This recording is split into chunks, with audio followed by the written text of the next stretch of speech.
स्वागत है बच्चों आपका मेरे इस यूट्यूब चैनल पर। आज हम जो है अयोध्या सिंह उपाध्याय हरिओत जी द्वारा रचित पवन दूतिका की व्याख्या करेंगे। तो ये पवन दूतिका जो है उन्होंने महाकाव्य प्रिय प्रवास से लिया है।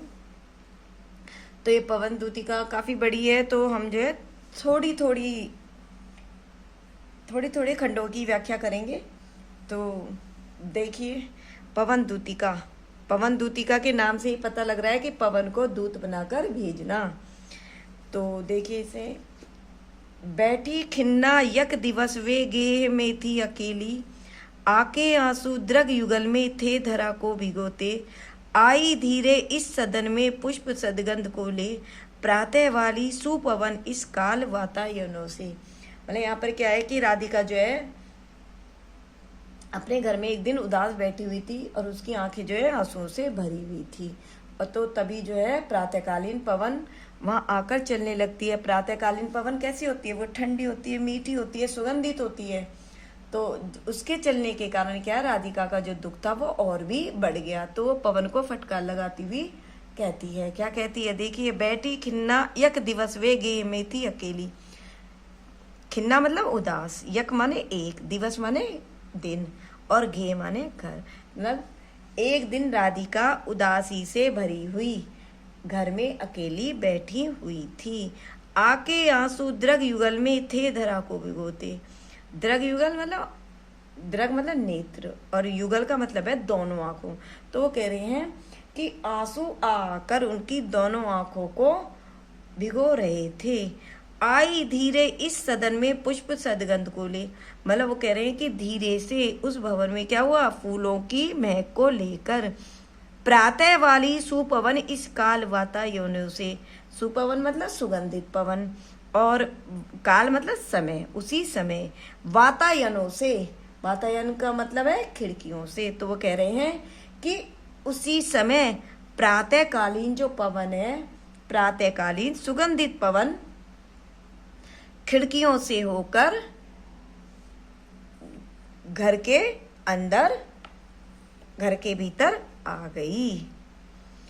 आगे देखिए, संतापों को विपुल बढ़ता देख के दुखिता हो। संताप मतलब दुखों को, विपुल का मतलब है एक तरीके से बढ़ना। तो वो कह रहे हैं कि जब सुगंधित पवन चलने लगी तो क्या हुआ, तो वो जो राधिका का जो दुख था वो और भी बढ़ गया।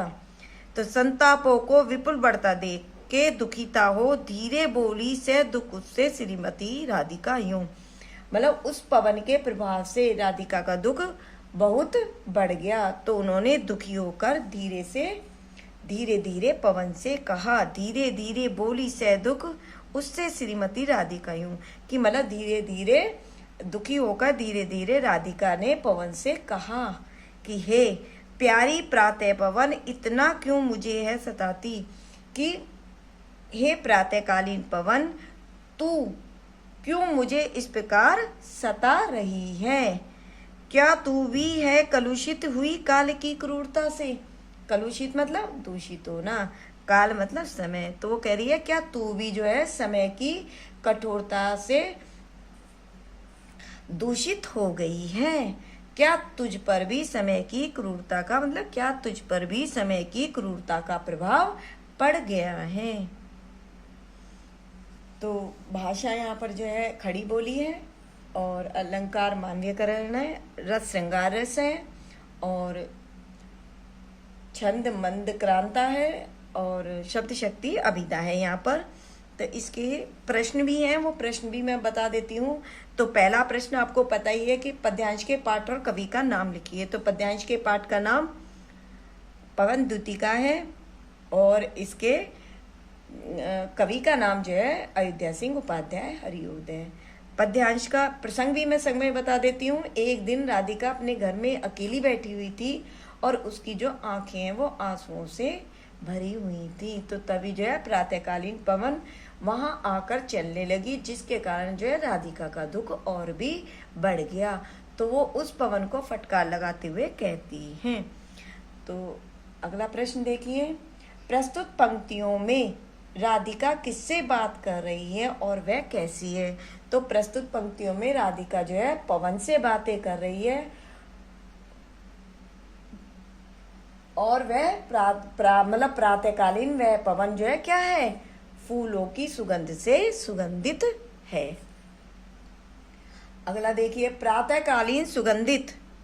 प्रातःकालीन सुगंधित पवन किस मार्ग से राधिका के घर के अंदर आई? तो किस मार्ग से राधिका के घर के अंदर आई? तो प्रातःकालीन सुगंधित पवन खिड़कियों के मार्ग से राधिका के घर के अंदर आई। अगला देखिए, राधिका ने दुखी होकर धीरे धीरे पवन से क्या कहा? तो राधिका ने दुखी होकर धीरे धीरे पवन से कहा कि हे प्रातःकालीन पवन, तू मुझे इस प्रकार क्यों सता रही है? क्या तू भी जो है समय की कठोरता से, काल की कठोरता से, समय की कठोरता से दूषित हो गई है? क्या तुझ पर भी समय की कठोरता का प्रभाव पड़ गया है?